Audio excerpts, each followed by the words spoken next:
udah ya. Oke, baik. Assalamualaikum warahmatullahi wabarakatuh. Ini untuk beberapa pertemuan ya. Kita sudah beberapa kali pertemuan, kurang lebih kayaknya masih sedikit ya. Masih 4 kali apa ya kita melakukan pertemuan secara online seperti ini. Saya baru 4 kali ya. Oke, pada pertemuan kali ini bismillahirrahmanirrahim. Mungkin ini basicnya mengenai tentang yang sebelumnya dipilih ya, yaitu tentang gimana sih kita menjadi seorang yang lebih sukses ya, cara kita untuk mendapatkan kesuksesan dengan tidak ya, sukses itu tidak mudah ya, tapi bukan mustahil, bukan hal yang mustahil. Pasti di situ ada proses dan satu trouble masalah yang penting untuk kita hadapi untuk setiap prosesnya. Jadi ini salah satu sedikit materi ya, gimana cara kita to get sukses. Sukses itu bisa di berbagai macam ya, tergantung. Untuk kali ini mungkin secara umum dulu, karena ini aku juga ya, kita tetap sama-sama belajar, sama-sama berproses bareng-bareng. Yang penting kita mau baca, kemudian kita benar ada apa itu di belakang, kita mau belajar, kita mau membaca, dan kita mau mencari tahu, karena memang untuk saat ini kan internet ya bisa dicari di mana-mana, sudah ada, karena memang open source, sangat terbuka untuk berbagai informasinya, sangat mudah untuk didapatkan. Ya, pertemuan kali ini itu tadi, bagaimana kita untuk mendapatkan kesuksesan. Oke, langsung ke materi aja. Untuk materinya sih agak-agak bukan kesimpulan. Untuk materinya sih kita manajemen dasar, ini dibuat menggunakan AI juga pastinya, karena manajemen waktu juga. Untuk paling kita sharing aja, karena ini di sini sudah agak malam ya, biar gampang kita langsung gunakan AI. Yang penting kan isi maksud dari materi ini bisa berguna ya, buat sama-sama kita mengingat aja, cuman bisa digunakan untuk memperdalam juga ya. Ini basic yang harus kita jalankan untuk nantinya bisa menjadi lebih efektif lagi. Fondasi untuk menjalankan organisasi, bukan organisasi ya, diri kita yang lebih baik lagi.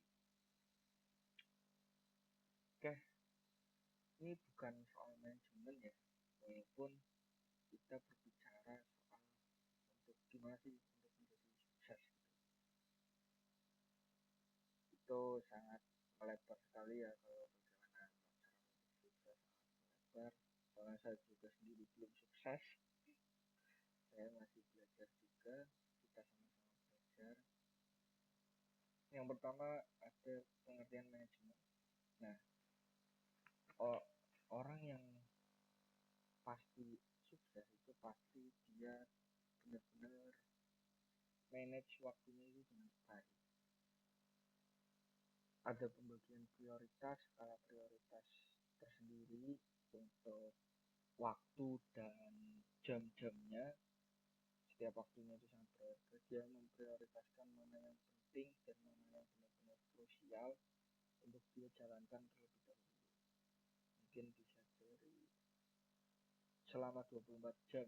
Kita kan sebenarnya sama nih kayak orang-orang lain gitu, yang lebih misal sukses di bidang materi, kayak banyak uang, seperti banyak uang contohnya, kita kan sama orang yang banyak uang itu sama-sama sebenarnya kan, kita sama-sama mempunyai 24 jam. Nah, orang yang sudah sukses dalam bidang bidang keuangan, maksudnya dalam konteks uang, sukses dalam konteks uang, itu pasti dia sangat-sangat mengerti mengenai manajemen, apalagi manajemen waktu khususnya ya. Jadi dia bisa merencanakan, dia bisa mengorganisasi di proses perencanaan, pengorganisasian, pengarahan, pengendalian sumber daya itu dari waktu-waktunya selama 24 jam itu dia bisa bagi-bagi sendiri.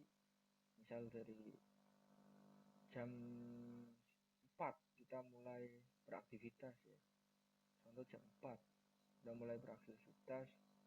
Orang-orang yang sukses ya, dalam tanda kutip orang yang sudah tahu manajemen mungkin ya, ini menurut pandanganku aja, pasti orang-orang yang kayak gitu waktunya sedikit gitu, mungkin dia langsung untuk bersiap untuk melangsungkan aktivitas gitu.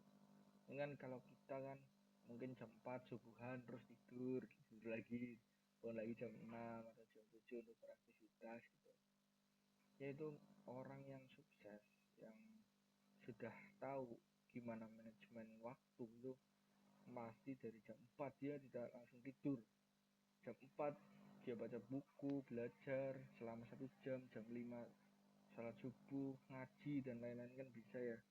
Itu yang salah satu yang harus ditanamkan juga pada diri kita, walaupun memang agak sulit ya. Orang yang ini aja yang sedang menjelaskan ya, sedang sharing juga masih sangat sulit ya untuk menjalankan kebiasaan yang seperti itu. Kemudian jam 6 dia mulai aktivitas, mungkin contohnya dia olahraga, berlari, kemudian pulang makan jam 7, dia benar-benar untuk waktunya tuh benar-benar dimanajemen dengan baik. Kemudian untuk jam tidur juga sangat diperhatikan. Itu mungkin ya dari pandanganku mengenai orang-orang yang memang sudah dalam konteks uang, sudah sukses dalam konteks materi. Itu mungkin seperti itu gambaran dari aku, karena memang seperti yang kita lihat ya dari kacamata kita, beberapa orang yang memang dari materinya sudah banyak itu memang sulit untuk mencari waktu yang kosong gitu.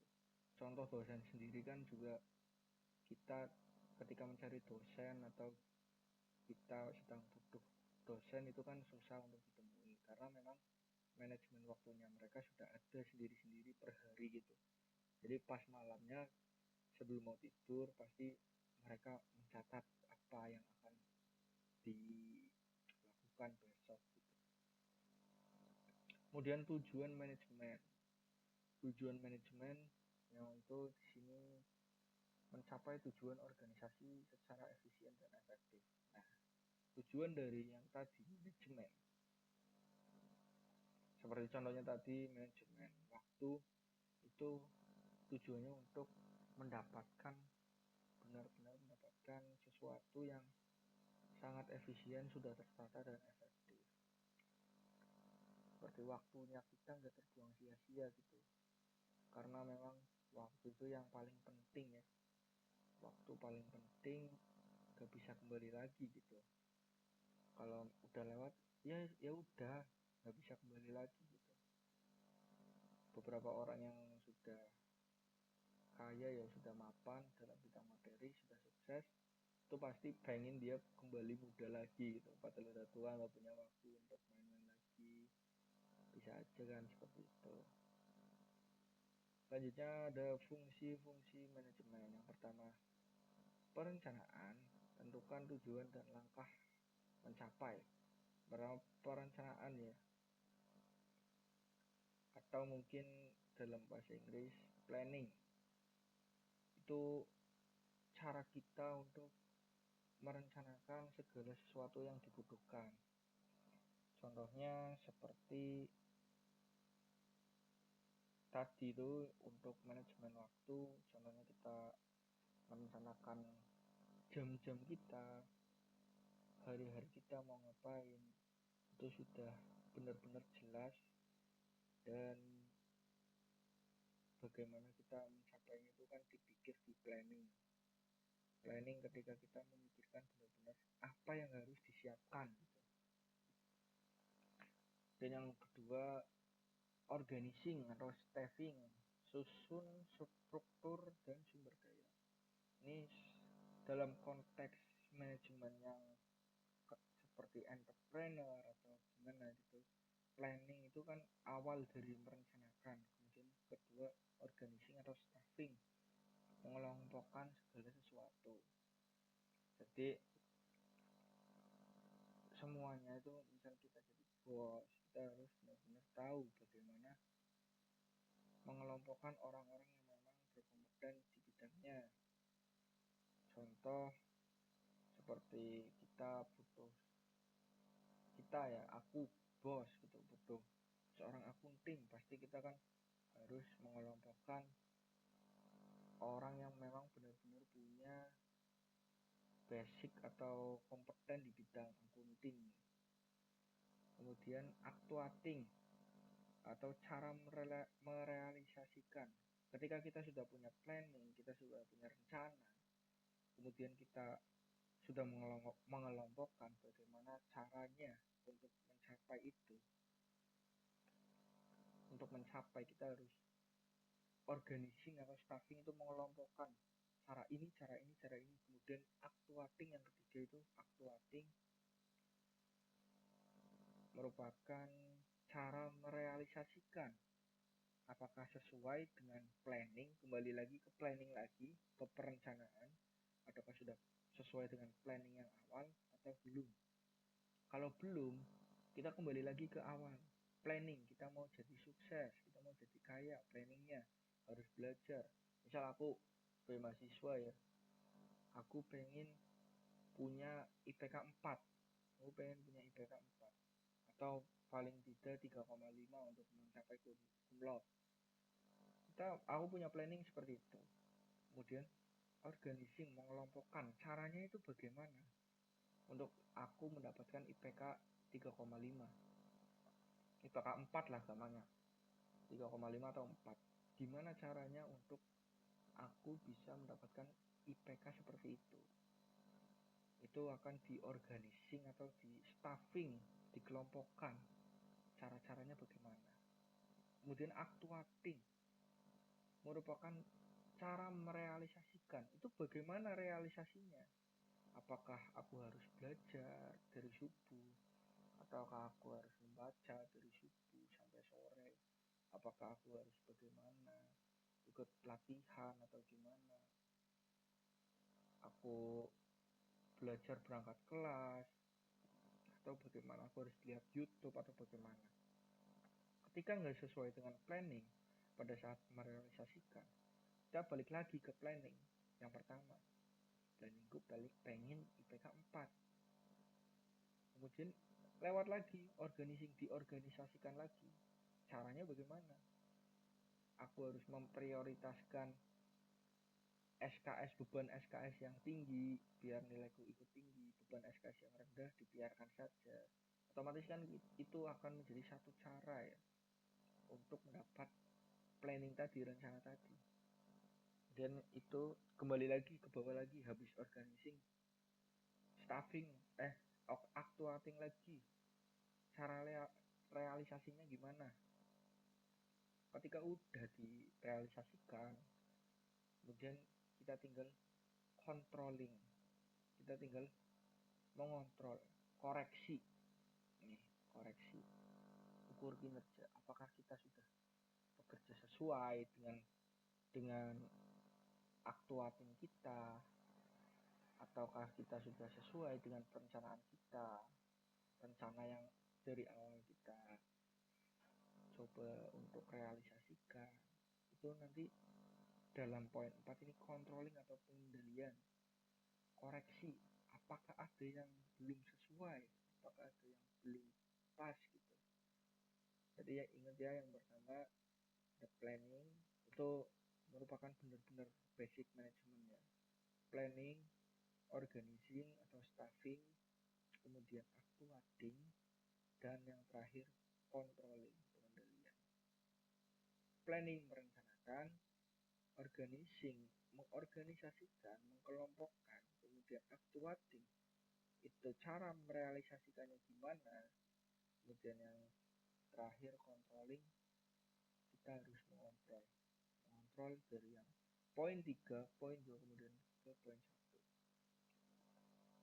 Untuk tingkatan manajemennya ada seperti ini. Di sini ya di PPT manajemen, top manajemen, direksi, itu nggak terlalu penting lah ya. Tingkatan manajemen nggak masuk.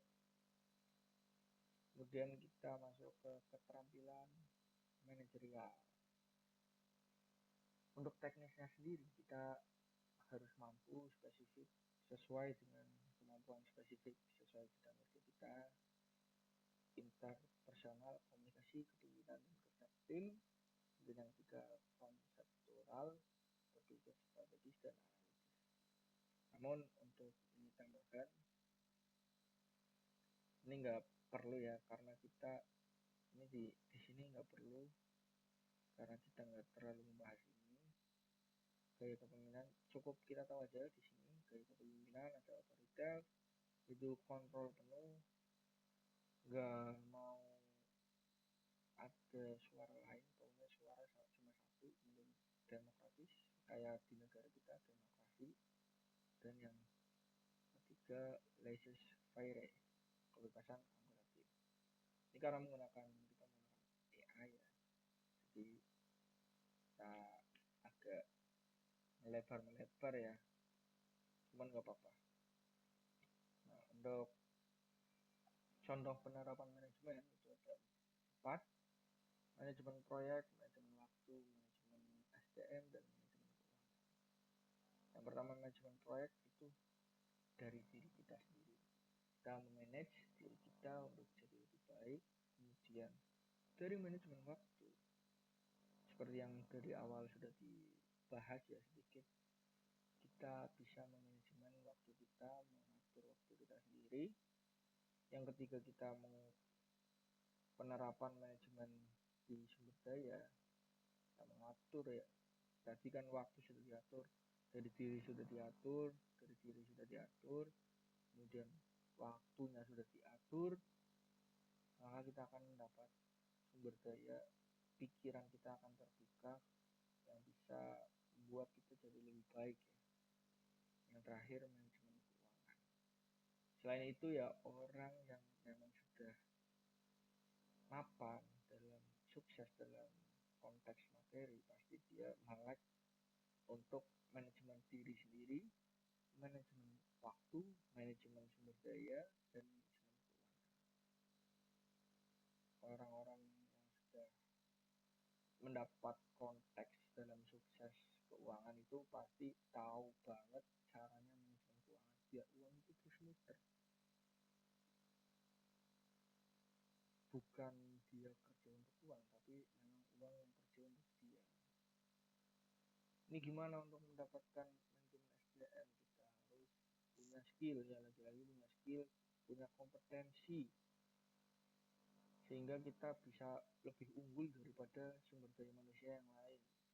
Satu kelebihan kita yang bisa kita gunakan untuk nantinya berkarir, maupun itu di karir ataupun di entrepreneur.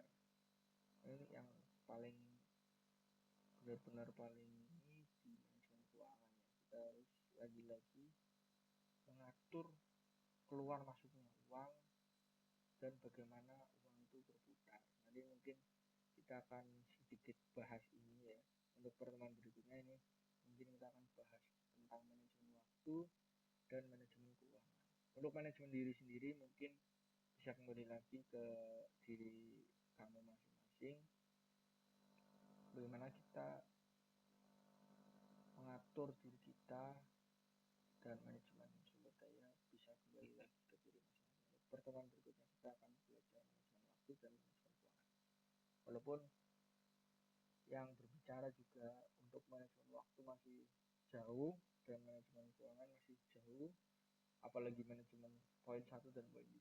Cuman nggak ada salahnya untuk kita belajar, dan semoga ini bisa menjadi suatu hal yang bermanfaat ya. Ketika kita mau belajar membuka mata kita, pasti di situ pasti ada sesuatu yang cukup bisa membuat kita, oh ternyata aku harus seperti ini gitu. Paling tidak kita menjadi 1% lebih baik daripada hari kemarin. Kemudian untuk nextnya, ini langsung kesimpulan ya, cuman sedikit tambahan, ini harus perlu dicatat sih. Pengertian dasar produk. Apa itu produk?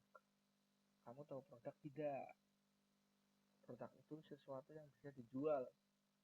Contoh, nih baju headset, itu kan sesuatu yang bisa dijual.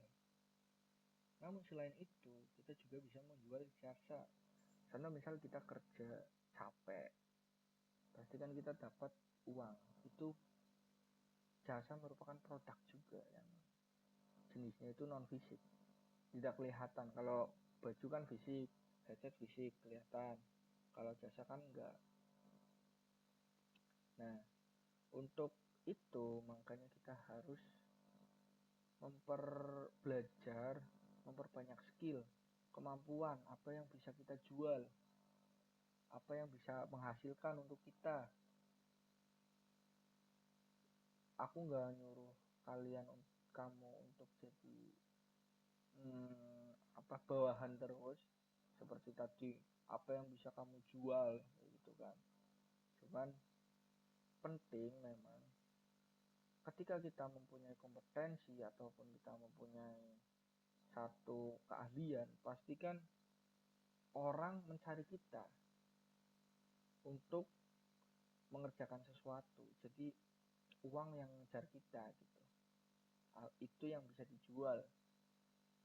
Keterampilan, jasa, keahlian, kompetensi, dan ide itu benar-benar dibutuhkan. Kemudian needs, want, expectation. Yang kedua itu ya, kebutuhan yang diinginkan, yang benar-benar needs. Needs berarti kebutuhan yang kita inginkan. Kemudian wants itu keinginan. Ini yang ketiga, apa sih? Ini banyak berisik. Oke, maaf. Yang pertama kebutuhan, needs. Wants yang diinginkan, yang kita inginkan, wants. Kemudian expectation, ekspektasi. Nah, dari ketiga itu, needs merupakan kebutuhan dasar. Orang-orang sukses dalam konteks materi, pasti dia sudah tahu kebutuhan mereka sendiri. Seperti ya paling sandang, pangan itu kan primer ya. Kemudian wants itu sekunder, keinginan. Contohnya seperti kan pangan itu kan primer ya, kebutuhan. Nah ini di wants itu keinginan, apa yang mau dimakan, bajunya mau pakai apa, itu kebutuhan sekunder. Bajunya mau apa, merek apa. Kemudian nah ini yang perlu diperhatikan ya, ketika orang sukses itu pasti dia benar-benar memilah mana yang benar-benar diperlukan dan mana yang benar-benar keinginan. Biasanya kalau memang orang punya, dia keinginannya rendah, nggak terlalu ingin, karena mereka memang sudah punya semuanya dan bisa manajemen uang dengan bijak gitu. Cuman kalau memang orang-orang tingkat agak mohon maaf ya, memang lagi agak susah, pasti kan banyak juga kan yang memang aku pengen ini, aku pengen ini, aku pengen ini, seperti yang kemarin agak viral ya, untuk kasus yang pada saat jadi Mulyadi ya, itu kan orang nggak punya, dalam tanda kutip nggak punya, yang mohon maaf itu mempunyai keinginan yang benar-benar banyak ya, aku ingin wisuda, aku ingin ini, aku ingin ini, dan lain sebagainya. Kemudian yang ketiga, expectation.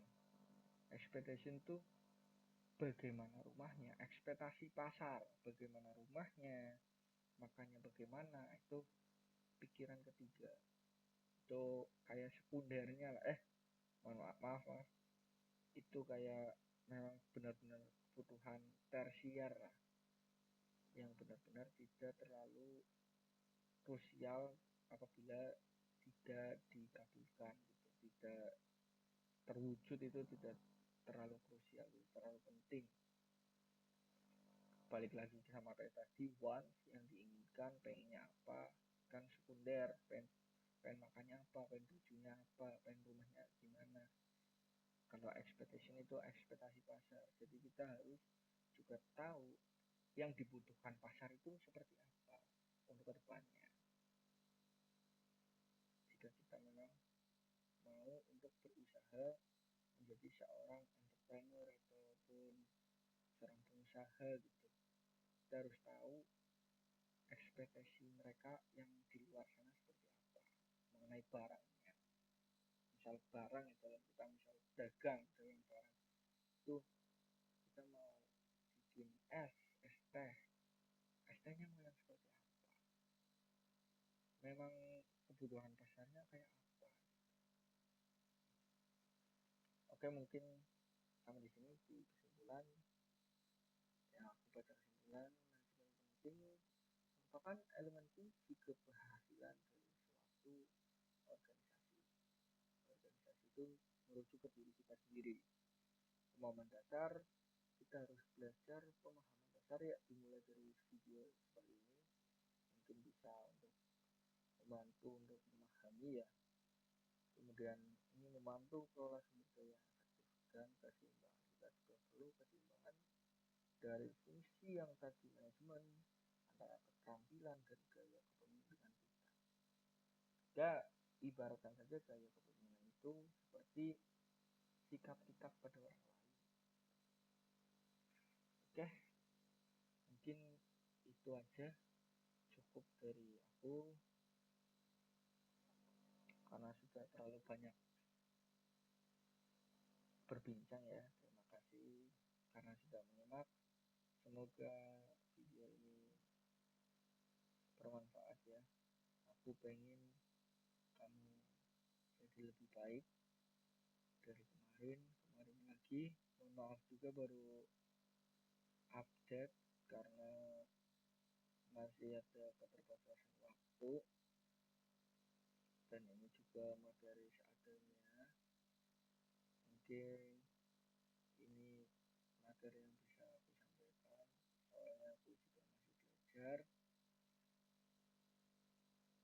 Dicukupkan, aku ingin kamu jadi lebih baik, semangat terus, jangan merasa sendiri, ada aku, pelan-pelan kita jalan sama-sama. Assalamualaikum warahmatullahi wabarakatuh.